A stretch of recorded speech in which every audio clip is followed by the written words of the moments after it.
నీవు వ్యసన పడకుము, దుష్కార్యములు చేయు వారిని చూచి మత్సర పడకుము, వారు గడ్డి వలనే త్వరగా ఎండిపోవుదురు, పచ్చని కూర వలనే వాడిపోవుదురు.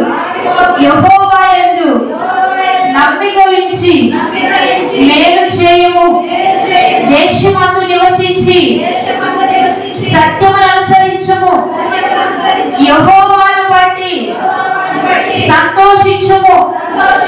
ఆయన నీ హృదయ వాంఛలను తీర్చును, నీ మార్గమును యెహోవాకు అప్పగింపుము.